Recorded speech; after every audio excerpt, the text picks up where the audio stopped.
మీకుండే ఎటువంటి గ్రహ బాధలైనా గృహ బాధలైనా శాశ్వత పరిష్కారం కోసం సంప్రదించండి శ్రీనివాస జ్యోతిషాలయ. హాయ్ నమస్తే, వెల్కమ్ టు రెడ్ టీవీ. నేను మీ ప్రత్యూష. ప్రస్తుతం మనతోని సీనియర్ జర్నలిస్ట్ దాము బాలాజీ గారు మనతో ఉన్నారు. సార్తో మాట్లాడి మన విషయాలు తెలుసుకుందాం. నమస్తే సార్. నమస్తే.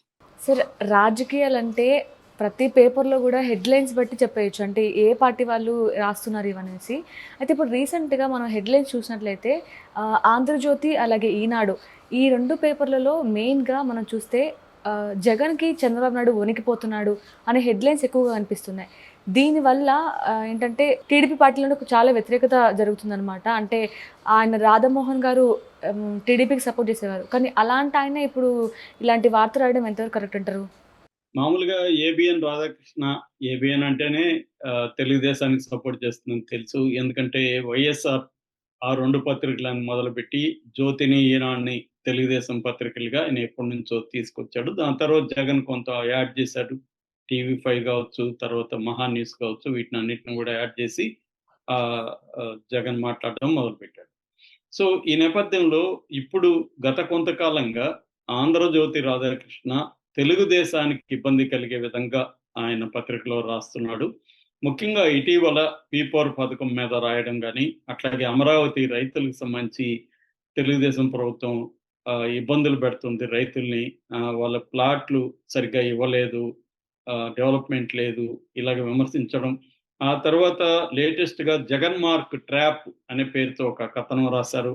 అందులో జగన్ ఒక ట్రాప్ వేస్తున్నాడు, ఆ ట్రాప్‌లోకి తెలుగుదేశం నాయకులు, కార్యకర్తలు పడుతున్నారు అన్న ఒక యాంగిల్‌లో రాశారు. సో ఇదొకటైతే ఈనాడు కూడా ముందు నుంచి కూడా ఈ ఎమ్మెల్యేలు చేసే అవినీతిని పైకి చూపిస్తూనే ఉంది. ప్రతి చోట ఎమ్మెల్యేలు ఏ స్థాయిలో అవినీతి చేస్తున్నారు కింది స్థాయిలో అనేది ఈనాడు కూడా రాస్తుంది. ఈరోజు ఈనాడులో వైసీపీ అంటే వణుకెందుకు అనే ఒక టైటిల్ పెట్టి ఒక కథనం రాశారు. ఈనాడు రాసింది ముందు చెప్పుకొని దాని తర్వాత అటెళ్దాము.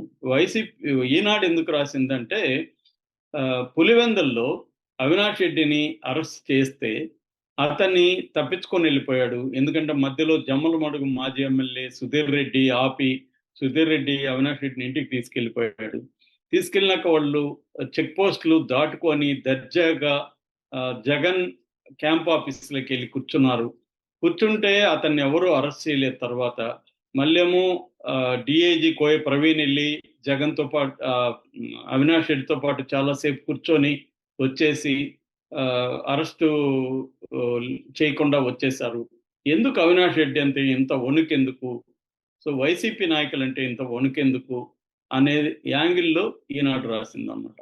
అంటే నిజానికి జగన్ కానీ, ఇటు వైసీపీ నాయకులు కానీ అక్కడ భయంకరంగా రిగ్గింగ్ పాల్పడ్డారు. ఒక ఓటర్కి ఒక మనిషిని తీసుకొచ్చుకున్నారు బయట నుంచి. అక్కడ 10,000 చిల్లర ఓట్లుంటే 7,000 మందికి పైన దిగారు. ఒక్కొక్క ఒక బూత్కి 400-500 మంది వచ్చేసి ఆ బూత్ని క్యాప్చర్లు చేసుకొని తెలుగుదేశం వాళ్ళ ఓట్లు కూడా వాళ్ళని కూడా వేయనీయకుండా అంతా వీళ్ళే, ఈ రౌడీలు కావచ్చు, లేకపోతే తెలుగుదేశం కేడర్ బయట నుంచి వచ్చిన జమ్మలమడుగు, కమలాపురం, తర్వాత అనంతపురం ఇక్కడి నుంచి వచ్చిన వాళ్ళే వేశారని వాళ్ళు ఆరోపిస్తుంటే, వీళ్ళేమో వాళ్ళని అరెస్టులు చేయలేదు, వాళ్ళని వదిలేశారు, వైసీపీ అంటే భయపడుతున్నారని వీళ్ళు అంటున్నారు. ఇది ఎలా అర్థం చేసుకోవాలి? అట్లాగే ఆంధ్రజ్యోతి ఈ జగన్ మార్క్ ట్రాప్లో ఏం రాసిందంటే, జగన్ లిక్కర్ స్కామ్లో ఒక ప్లాన్డ్గా ఒక కథనాన్ని తీసుకొచ్చాడు. అదేంటంటే కొంతమందిని కావాలనే అరెస్టులు చేయట్లేదు, కొంతమంది మాత్రమే అరెస్ట్ చేస్తున్నారు అనేది జగన్ తీసుకొచ్చాడు. దీన్ని తెలుగుదేశం కేడర్ నమ్ముతున్నారు, అంటే జగన్ ట్రాప్లో పడుతున్నారు అనేది ఆంధ్రజ్యోతి రాసింది. దీని మీద తెలుగుదేశాన్ని సపోర్ట్ చేసే ఒక వెబ్సైటు, ఇది జగన్ ట్రాప్ కాదు, ఇది ఆంధ్రజ్యోతి ట్రాపు. జగన్ ఎవరైనా కూడా రాజకీయ నాయకులు ఏం చేస్తారు, ప్రత్యర్థుల్ని విమర్శించడానికి ట్రై చేస్తారు. జగన్ కూడా అదే పని చేస్తుంది. దాంట్లో ట్రాప్ ఏముంది, ఎవరైనా అదే చేస్తారు. కానీ ఆంధ్రజ్యోతి ముందు నుంచి కూడా ఒక ట్రాప్ చేస్తుంది. అదేంటంటే ఈ ప్రభుత్వము వైసీపీ నాయకులు కొంతమంది మీద చర్యలు తీసుకోవట్లేదు అని ముందు నుంచి ప్రచారం చేసుకుంటూ వస్తున్నారు. అంటే వైసీపీ నాయకులను కొంతమంది కుమ్మక్క అయిపోయినట్టుగా ప్రచారం చేసుకుంటూ వస్తున్నారు. అందుకే కొడాలి నానిని ఇప్పటి వరకు అరెస్ట్ చేయలేదు, రోజాను అరెస్ట్ చేయట్లేదు, జగన్ జోలికి వెళ్ళట్లేదు అనే విధంగా వాళ్ళ వ్యాఖ్యలు వినిపిస్తున్నాయి.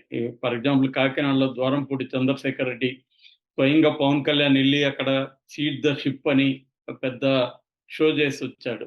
మరి ఏమైంది? ద్వారంపూడి చంద్రశేఖర్ రెడ్డిని ఎందుకు అరెస్ట్ చేయలేదు? సో ఇలాగా కుమ్మక్కైపోయారనే కథనాన్ని ఆంధ్రజ్యోతి ప్లాన్డ్గా చేస్తుంది. అట్లాగే లిక్కర్ స్కామ్ లో కూడా వాసుదేవ్ రెడ్డి బెవరేజెస్ ఇంతకుముందు ఆయన ఎండి, అట్లాగే సత్యప్రసాద్ ఉన్నతాధికారి, వీళ్ళని అరెస్ట్ చేయట్లేదు అన్న కథనాన్ని కూడా వీళ్ళే తీసుకొచ్చి వీళ్ళే ప్లాన్ చేస్తున్నారు అనే దీన్ని తీసుకొచ్చారు. ఇంకొంత వార్తలు కూడా వస్తున్నాయి ఈ మధ్యలో. రాధాకృష్ణ బీజేపీలో చేరబోతున్నాడు, అందుకే బీజేపీకి అనుకూలంగా తెలుగుదేశాన్ని విమర్శిస్తున్నాడు అన్న వార్తలు కూడా తెలుగుదేశంలోని ఇంకొక మీడియాని ప్రచారం చేస్తుంది. సో ఇప్పటి వరకు ఏంటంటే మామూలుగా మొన్న నేను చెప్పాను కూడా, రాధాకృష్ణ కొత్తపల్లికి అనలైజ్ చేసేటప్పుడు కొన్నిసార్లు ఆంధ్రజ్యోతి చూస్తే మనం ఆంధ్రజ్యోతి చదువుతున్నామా సాక్షి చదువుతున్నామా అనే డౌట్ వచ్చే విధంగా కొన్ని హెడ్లైన్స్ కానీ లోపల విశ్లేషణలు కానీ ఉంటున్నాయి. ఎందుకంటే చంద్రబాబు ఒక పథకాన్ని తీసుకొస్తే పీపర్ పథకం, అది ఇంకా ఇంప్లిమెంటేషనే కాల, 19th నుంచి స్టార్ట్ అవుతుంది. స్టార్ట్ కాకముందే ఆ పథకం ఫెయిల్ అని చెప్పేసి రాధాకృష్ణ కొత్తపల్లికి రాయడం కరెక్టేనా అని తెలుగుదేశం వాళ్ళే ప్రశ్నిస్తున్నారు. అది ఇంకా స్టార్ట్ అయ్యి అమలైతే ప్రతి పథకంలో తప్పులు అనేవి ఉంటాయి. పథకమే వేస్ట్ అని ఎలా చెప్తాము? ఆ పథకం అమలైన తర్వాత అమలు తీరుని బట్టి ఈ పథకం మంచిదా కాదని చెప్పాలి తప్ప ముందుగానే నువ్వు ఎలా చెప్తావు?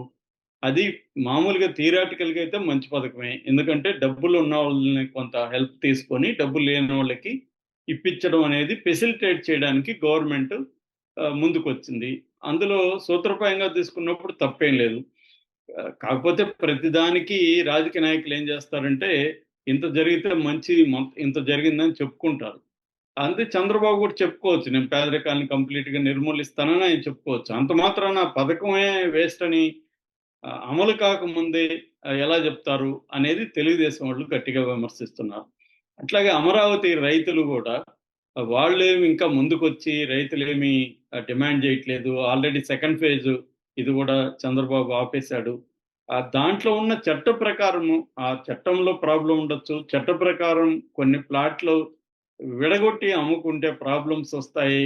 అది ఈవెన్ సింగపూర్ ప్రభుత్వం కూడా చెప్పిన దాంట్లో అది కూడా ఉంది. ముక్కలు చేసి అమ్మడం కరెక్ట్ కాదు అని ఆ యాంగిల్లో చేసింది. దాన్ని విమర్శించవచ్చు కానీ అదేదో మొత్తం తప్పు జరిగిపోయినట్టుగా ఎత్తిరాయడం ఏంటి? ఇదంతా సాక్షినో వైసీపీ వాళ్ళు చేయాలన్న పని ఒక జ్యోతి ఈనాడు చేయడం ఏంటి అన్న విమర్శలు అయితే బలంగా వస్తున్నాయి. ఇంకొక యాంగిల్ ఏంటంటే రాధాకృష్ణ కి లోకేష్కి కొన్ని ప్రాబ్లమ్స్ ఉన్నాయి. అట్లాగే బాలకృష్ణ అంటే రాధాకృష్ణ పడదు. సో ఈ యాంగిల్ కూడా ఉంది. ముఖ్యంగా రాధాకృష్ణ ఈ ప్రభుత్వం వచ్చినాక, ఎందుకంటే 5 ఏళ్ళు జగన్తో ఫైట్ చేశాడు రాధాకృష్ణ, చాలా నష్టపోయాడు, యాడ్లు అవి రాలేదు. అయినప్పటికీ కూడా గట్టిగా నిలబడి తెలుగుదేశం విన్ అవ్వడానికి రాధాకృష్ణ ఎంత హెల్ప్ చేస్తే, వచ్చిన తర్వాత రాధాకృష్ణని కాదని టీటీడీ చైర్మన్ పదవి బిఆర్ నాయుడికి ఇప్పించడం అనేది రాధాకృష్ణ కోపం తెప్పించింది. ఎందుకంటే రామోజీరావు తర్వాత ఆ ప్లేస్లకి తాను ఉండాలని, ఒక రాజగురు పాత్రని పోషించాలని రాధాకృష్ణ అనుకున్నాడు. దాన్ని దెబ్బ కొడుతున్నాడు లోకేష్ అనేది రాధాకృష్ణ కోపం ఉంది అనేది వీళ్ళ విశ్లేషణ. సో ఇదంతా నిజమా కాదనేది చెప్పలేం, కానీ ఇదైతే జరుగుతున్న వాస్తవంగా మనకు కనబడుతుంది. రాధాకృష్ణ అయితే గత కొంతకాలంగా తెలుగుదేశాన్ని విమర్శిస్తున్నట్టుగా కనబడుతుంది. ఈనాడు డైరెక్ట్గా తెలుగుదేశం నాయకత్వాన్ని విమర్శించట్లేదు. అక్కడ పోలీసులు కావచ్చు, అధికారులు కావచ్చు, తర్వాత ఎమ్మెల్యేల పనితీరు, వీటి మీద మాత్రమే ఈనాడు ఫోకస్ చేస్తుంది తప్ప చంద్రబాబుని ఈనాడు విమర్శించడం కానీ లేకపోతే లోకేష్ విమర్శించడం కానీ చేయట్లేదు. కానీ రాధాకృష్ణ మాత్రం డైరెక్ట్గా చంద్రబాబుని అటాక్ చేస్తూనే రాస్తున్నట్టుగా కనపడుతుంది.